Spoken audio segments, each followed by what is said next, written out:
Hello everybody, I'm John Huston. It's a pleasure to be here tonight. I live in Chicago and I'm a polar explorer. I've lived in northern Minnesota from 2000 to 2006, and that's where I really got my polar roots. It's quite cold in northern Minnesota. We were just up there, it was 35 degrees at night. Seems like that air has come down here. My most recent expedition was an expedition to the North Pole.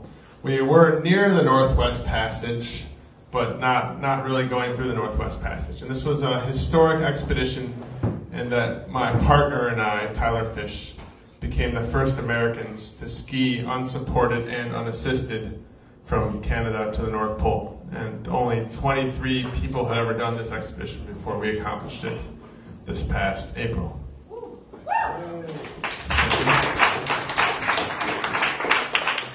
So during this presentation, you will see what life in the polar regions is like, and I will also touch on William Edward Parry's expedition a little bit. I'm a big fan of polar expedition history, and it's been one of my major inspirations.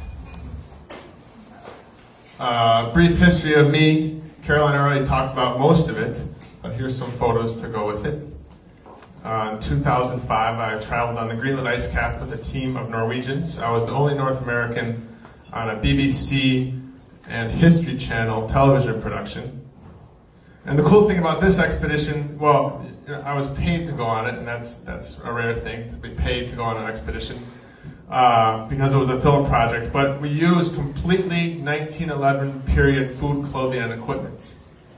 And we raced a British team in a rerun of the original 1911 race for the South Pole, which was controversial. The British team died on the way, and the Norwegian team was victorious. It showed on the BBC in August of 2006 and December of that same year on the History Channel. So I can kind of relate to these historic expeditions of the 19th and early 20th century, in that I got to go into some of my favorite books real time. It wasn't acting or anything, it was a real expedition that was just kind of an observational documentary. I've been up to Baffin Island every year since 2007. It's kind of the kickoff point for going to the North Pole, and it's a pretty accessible place in the northeastern Arctic. It's just to the west of Canada there. And I lived with the Polar Inuit for 3 months in 2007, and then trained for the North Pole there in 2008. Later in 2008, December, and then January of 2008, I guided an expedition to the South Pole. This is a 720-mile ski expedition, and I guided 2 people, one from Japan, one from Britain. So it kind of came full circle, where I raced the original race to the South Pole, and then I actually went to Antarctica and did the full expedition to the South Pole. It was a 57-day journey. Ice caps are getting pretty boring at this point. It's basically a big snow desert out there with very few landmarks. In this case, there's a mountains. We only saw the mountains for maybe 20 days. And it's just like walking across a frozen Lake Michigan or frozen ocean or a desert for endless days. So I got tired of ice caps and turned my attention to the north. And this is the expedition I just completed in late April. It's been called the hardest trek on the planet, and I'll show you some of the reasons why. So here's a map of Canada and northern half of the United States. Chicago down here. This is Baffin Island. Each of these dots or arrows represent places I have spent significant time. So here's Baffin Island. This is our route on Greenland. This was a summer expedition in 2004, and this was 2 expeditions, 2001 and also 2003. The Northwest Passage basically is the holy grail that didn't turn out to be really a holy grail, really a death locker of the 19th century. Because, of course, trains weren't so big yet, and airplanes were still several tens of years away. So they were looking for an all-water route from the Atlantic to the Pacific, especially the British. And William Edward Parry left Britain in 1819 and headed to look for the Northwest Passage, the all-water route from the Atlantic to the Pacific.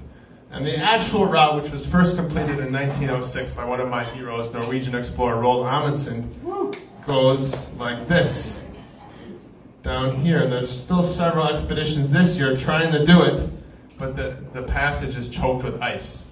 And it wasn't free of ice, and I'll show you this later, until 2007 due to global warming.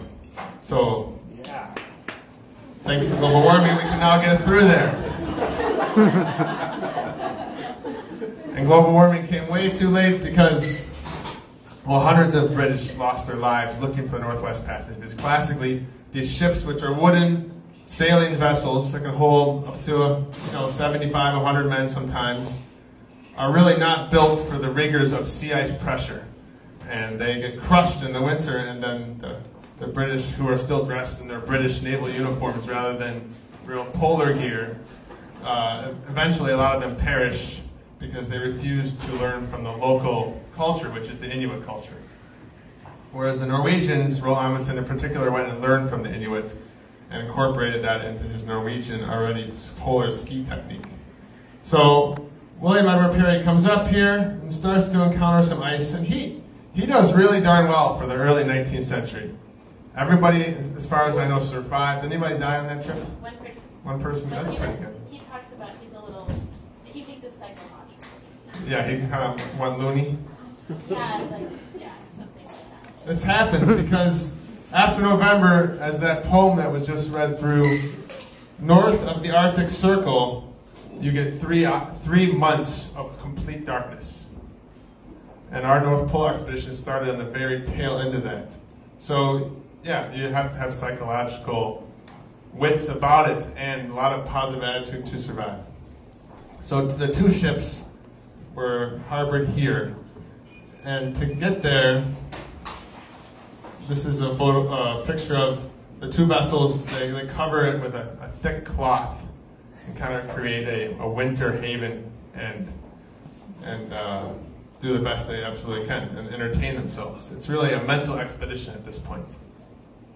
I don't know what this is. Maybe they take dogs. So they play like cricket out on the ice and stuff. Oh, This might be a wolf that was thrown into the painting. Oh, they had dogs? Okay, they use sled dogs. You can see this is the starry sky. This was really the only source of light, and also the northern lights as well. Well, to get to that harbor, they realized they had a good harbor nearby. They had to cut a few miles through the ice, a canal in late fall, just to get into that little harbor. And it seemed like a good spot because the ships survived. Often these ships would be crushed. So now we're going to switch to the North Pole expedition that I just went on. And you'll see a little bit about what polar life is like.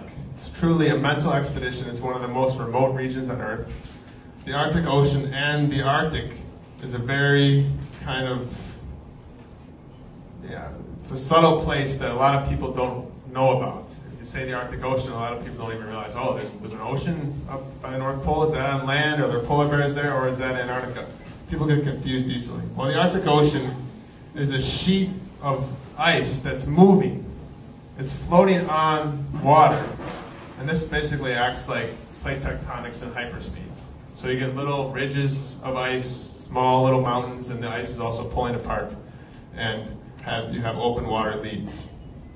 The expedition starts at the northernmost point of North America, which is Ward Hunt Island, off the coast of Ellesmere Island here. Here's Baffin Island, Hudson Bay, Greenland, and it's roughly 500 miles in a straight line to the North Pole. But you're not traveling in a straight line because you're getting pushed by the ocean current, and then you're also zigzagging all day, every day to find the route of least resistance over and around and through the labyrinth of ice.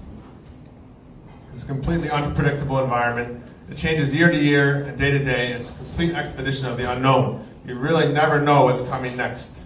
10 minutes down the line, 1 week down the line, or even the next day. So this is what I look like out there. This is roughly day 3 of the expedition, 50 below zero. And at this point, the sun has not yet come above the southern horizon. So it's kind of like a sunset feel and twilight, but that's it. So we did get a little moon shot in the background, and that was pretty neat. In this shot, there's no wind, thank God. It's at 50 below. If you have wind, then it's ridiculously cold. And most of the time I'm pretty warm when I'm moving and I'm well hydrated and I'm eating enough. This is my partner, Tyler Fish, after a good day at work, just entering the tent. And these first few days of the expedition, it turned out to be a 55-day expedition, and it took us 18 days to go the first 45 miles. Because it's so cold and there's so much friction that it's literally like skiing or snowshoeing over sand. This is what the southern coastline looks like, and this is kind of the perpetual sunset. This shot was probably taken around 3 p.m. in the afternoon. And here Tyler is putting some snow blocks into a little stuff sack. We bring that stuff sack in the tent and then pull out those blocks and use our little camping stoves that you can buy at Aria anywhere to melt it and make water.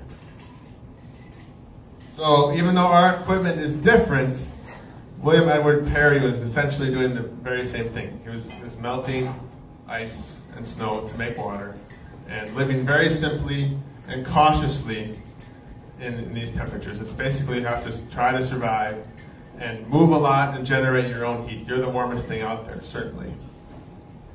This is our high-tech thermometer. This is a little bit of what the first 2 days looked like.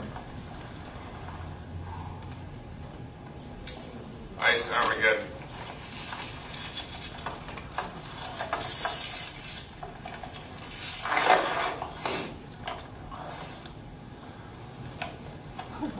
That's our route north.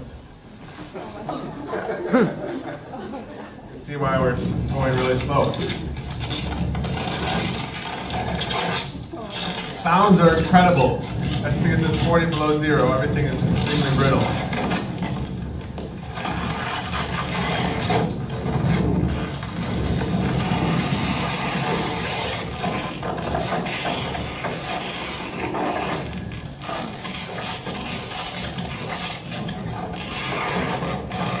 Those studs weigh 300 pounds apiece.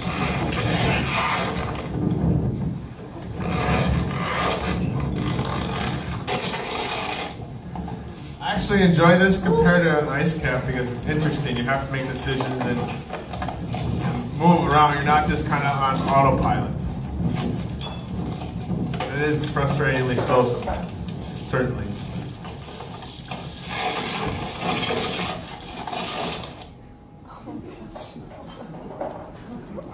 So I'm smiling because it was kind of fun. I had trained for 3 years, and it was a dream to even be out on the Arctic Ocean. I mean, it cost $60,000 to fly from Chicago to our takeoff point. So it's a major project to raise the money for this expedition. So just to be out there was a huge relief. At the same time, and that's kind of runs like, you know, raising money for expeditions runs through polar history. So I'm sure William Edward Perry was so happy to leave port and just be on his ship and have a simple life. And that's really what it's about. I mean, you're in a very remote place. It's dangerous. Help can be several weeks, or William Edward Perry's time, you know, a year away. They were essentially the astronauts at that time. They had no radio communication, and they just had their boats and whatever they had with them and their own mental resources. That simple life can go two ways. It can go a negative way, or it can go an extraordinarily positive way. And I've read about expeditions that have gone both ways. There are the expeditions where 95% of the crew, when they winter over, has gone insane. And people start losing it. Sometimes there's cannibalism. It can get really, really dark. And then there's other expeditions, I think William Edward Perry's is one example, that go the other way, where here are these people who are essentially marooned for all potential purposes on the moon. And you read their journals and they're like having the best days of their lives. So what's going on here? What's going on here is that these people have tapped into the the higher optimistic powers of the mind. And I think that's one of the major attractions I have to these expeditions, is it forces me to be at my very best mentally just to get through the day. If you try to not want to be there, it's total mental purgatory and very, very claustrophobic, because you cannot leave. And you have to maintain your body heat and take care of yourself. It's that basic. So we have a few rules. Total optimism. No complaining allowed on expeditions. And that goes verbally and non-verbally. With your body posture or in your own head, it's all communicated to your teammates. So you got a choice every day. You can raise yourself up and raise your teammates up and have a good day, or you can get grumpy and pissy and moan about it. And so it's your choice every day. It's not easy, but you always have a choice about what you're dealing with. And you have to be patient with it. Humility. Those who try to conquer nature inevitably fail. And there's been a lot of expeditions in the 19th century, especially in the Northwest Passage. Franklin, for example, who came after William Edward Parry, who tried to conquer nature and wouldn't adapt, was kind of not humble enough, and they paid the ultimate price. So we out there, we always take it as it comes, and we have very few expectations about how it should be happening. We just kind of roll with it and say, oh yeah, we can deal with this. This is good. Or we can solve this problem. And then a Norwegian polar explorer friend of mine, who's a total hard-ass, one of the true hard men in the world today, smokes a pack of cigarettes every day and has done all the hardest polar expeditions the hardest way. Has several Guinness Book World Records. This is his #1 thing about expedition: say nice things to each other. It's your responsibility to take care of your teammate and yourself.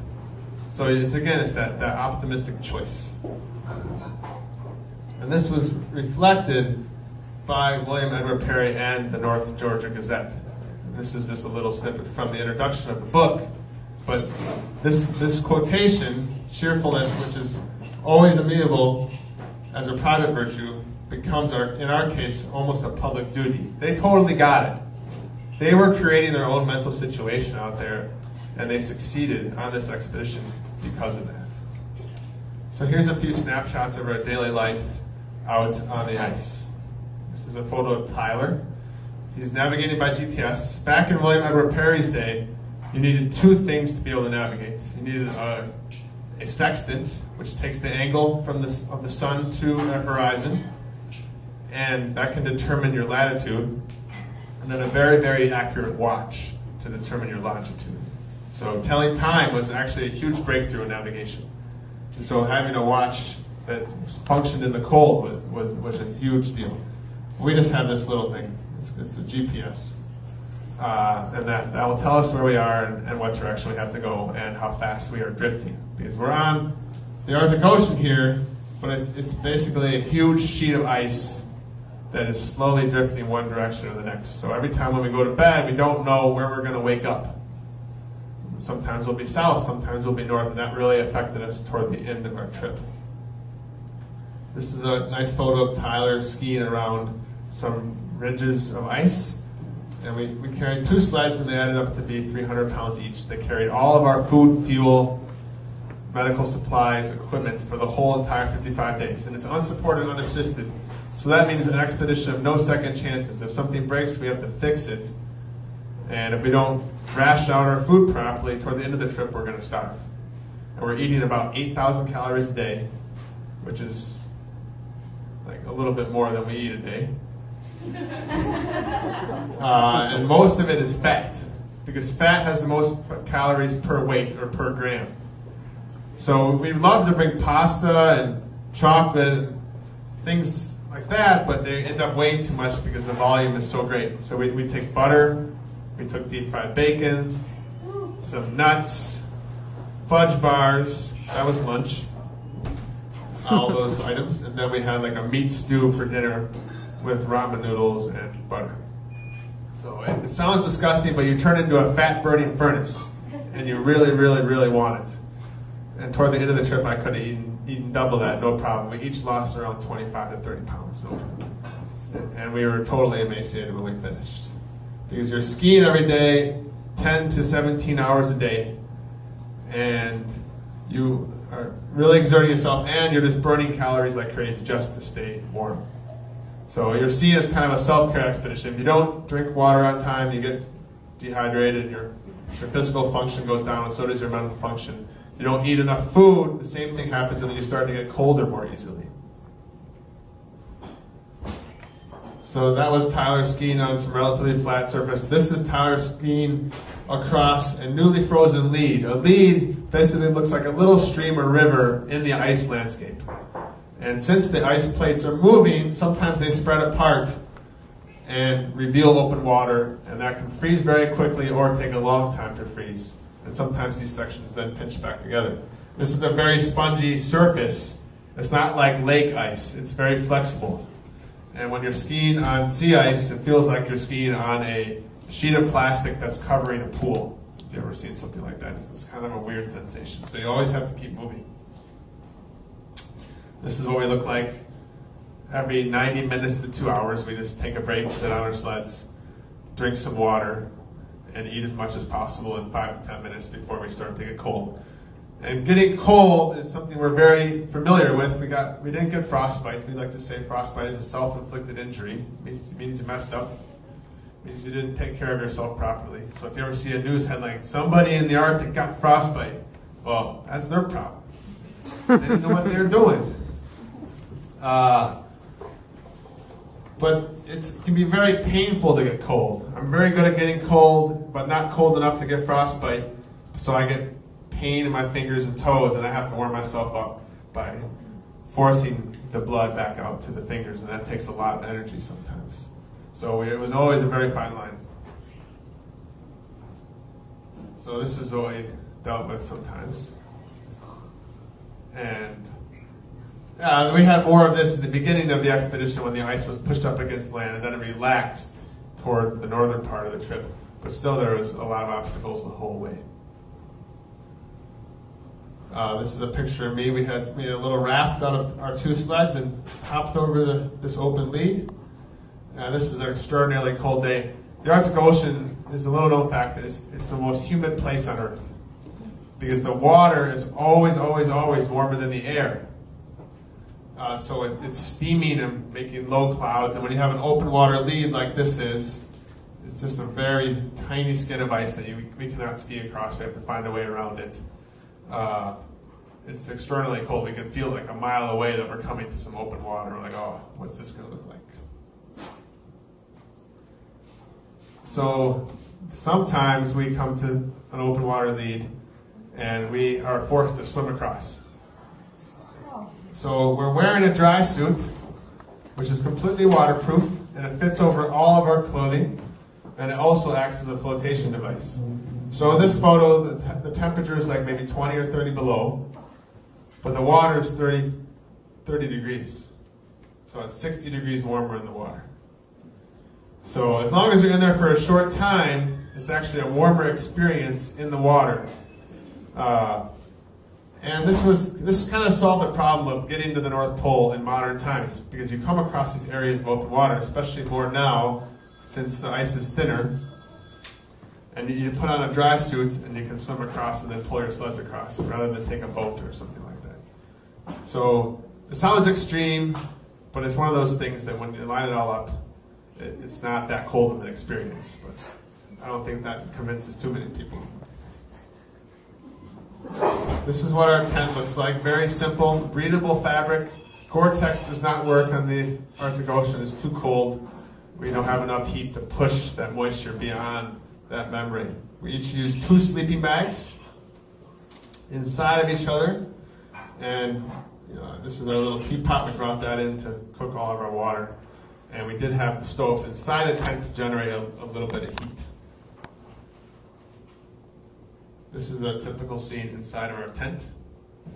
So unlike William Edward Perry, we did have daily communication back to our office and our families and loved ones via satellite phone, which cost $1.39 a minute, which is pretty cheap considering what it does. You can call anywhere in the world using that.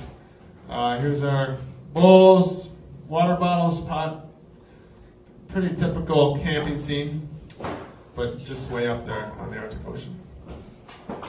Getting in the tent was always a huge relief. The funny thing is then we want to go to bed as soon as possible because we were always so tired. We only slept, average of 7 hours a night in the first month, and then our average of like 4 to 5 hours a night for the final month. Then you get up right away and then you ski again. You can't wait to get back in the tent. It's kind of a vicious forward progression. This is a picture of me sleeping. So it starts in total darkness with some twilight you can see. You don't need a flashlight or headlamp or anything. And then by early April, it turns to 24-hour sunlight. So it advances 45 minutes per day, the sunlight does. And when that sunlight starts to enter the tent, it's a glorious feeling because the tent's quite warm. We don't have to wear mittens or anything. So this is a picture of me sleeping. I have a little eye covering so I can have some darkness. So this is the story of the end of our expedition. North Pole is at 90 degrees north. We started around 83 degrees north. This is latitude. Every 60 miles you cover another degree of latitude. So around 88 degrees, 120 miles to go. We were on schedule and a few days ahead of schedule and feeling very, very good. And then the wind kicked up out of the northwest and did not cease for the final 2 weeks of the expedition. And that wind, along with the ocean currents, pushed all this ice towards Greenland here, or to the southeast. So some mornings we would wake up after sleeping for 6 hours and look at our GPS and we have drifted 3 miles south. So we're on the wrong end of the treadmill, drifting south when we're trying to get to the North Pole. And this is something we knew we would encounter, but we didn't know we'd encounter this in this extreme. So in a 24-hour period sometimes, we've been losing 8 to 10 miles a day to the south.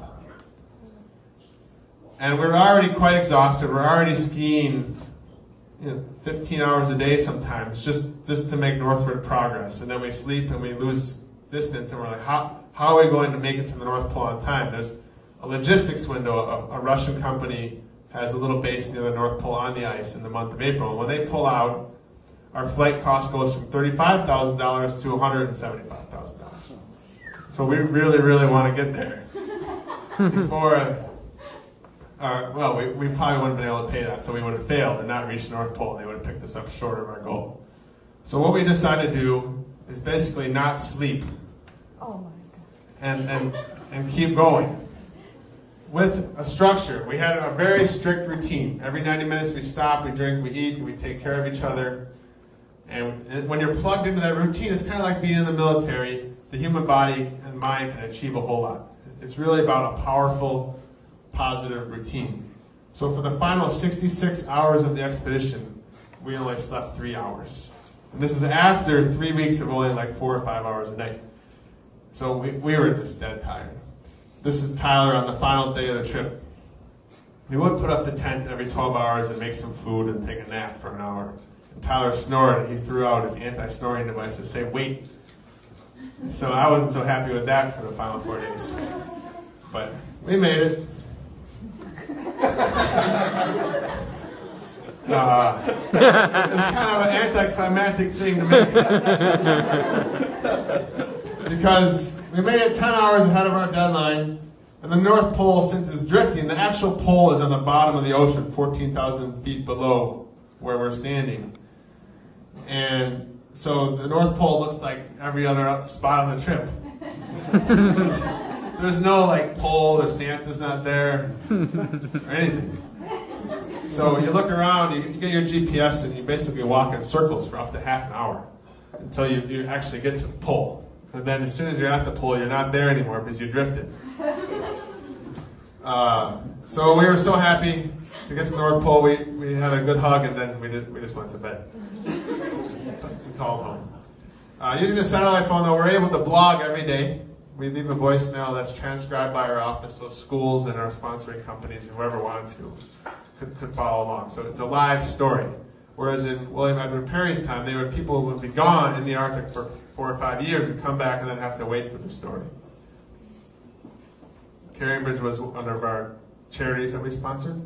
They have free websites for people who have health, illness, crisis, or recovery. It's kind of like a Facebook for someone who's in the hospital.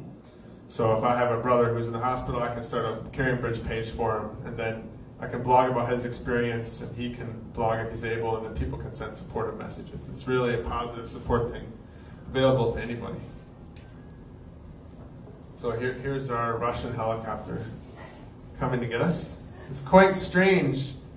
You know, we see no people basically for 55 days. We did run into a few people near the North Pole who were doing shorter trips. And then you get on a helicopter and you're basically right back in society. And that can be a strange and difficult transition, but we were so happy to eat.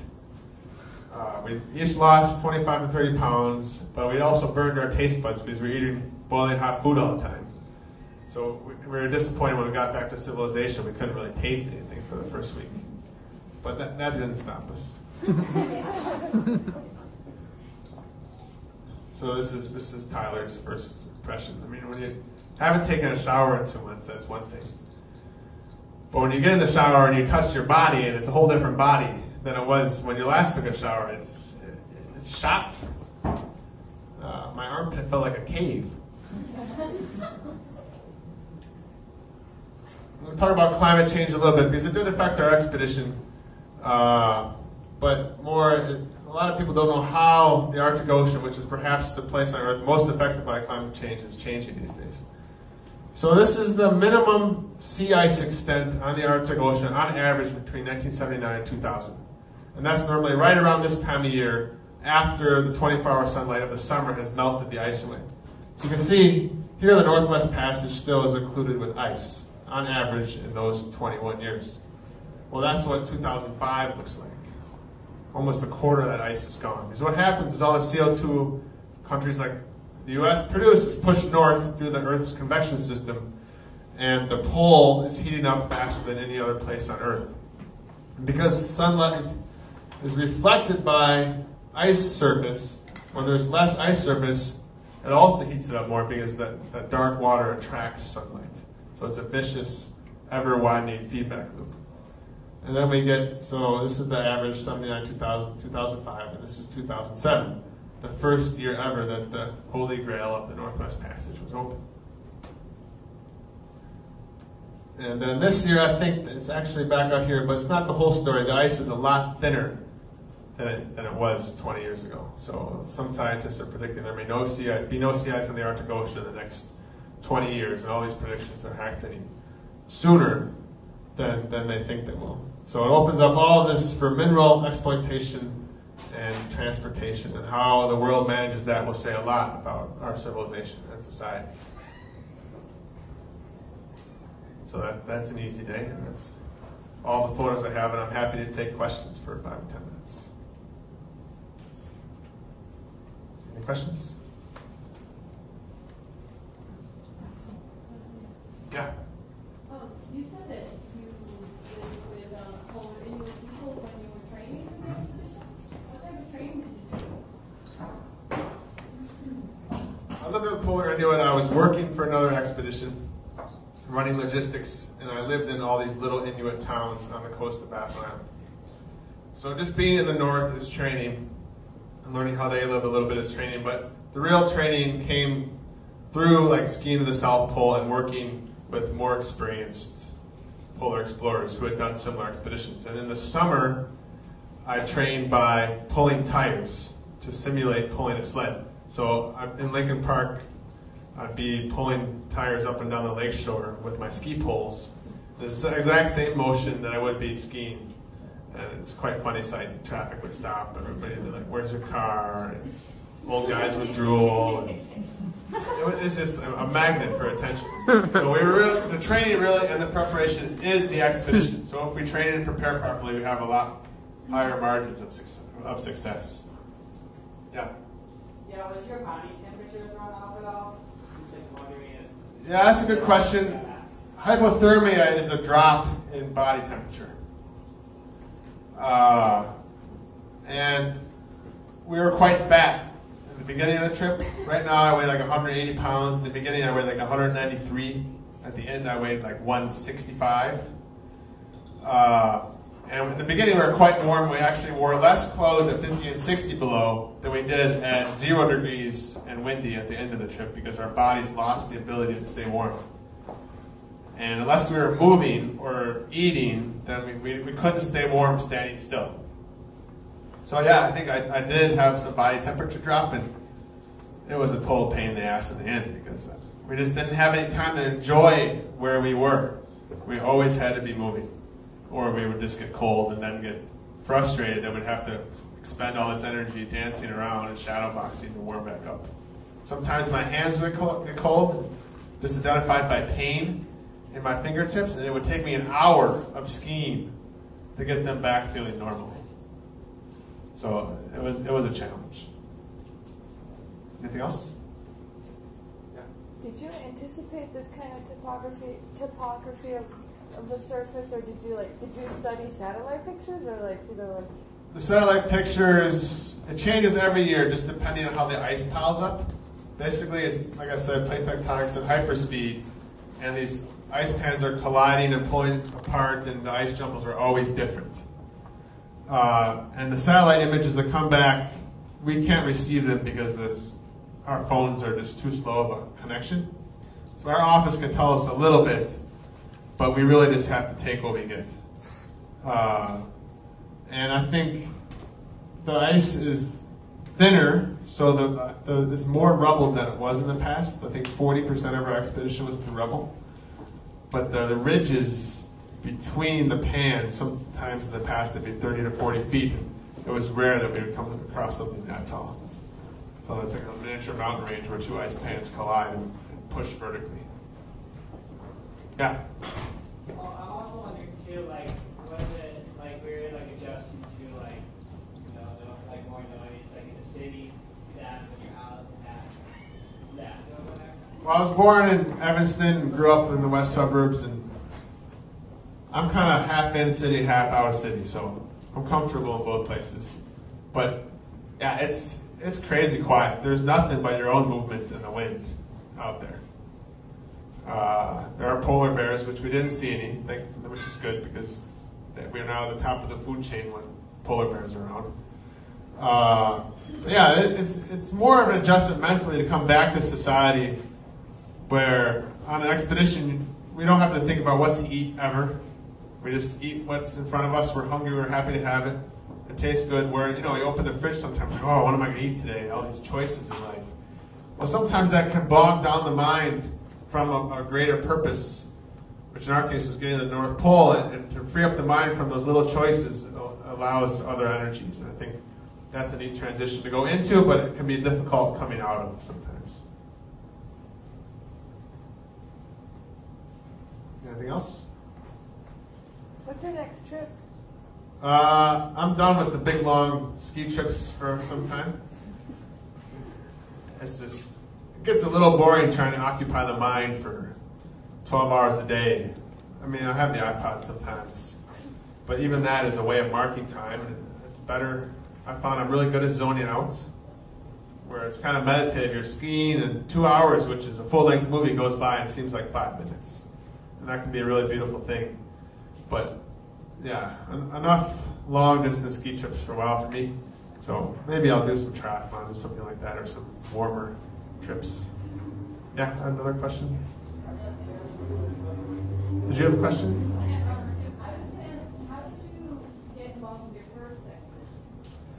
Yeah, I went to Northwestern and I started an outdoor education program for new students along with some other students. And then I went to work at Outward Bound in northern Minnesota, guiding trips for people of all ages, expeditionary learning school.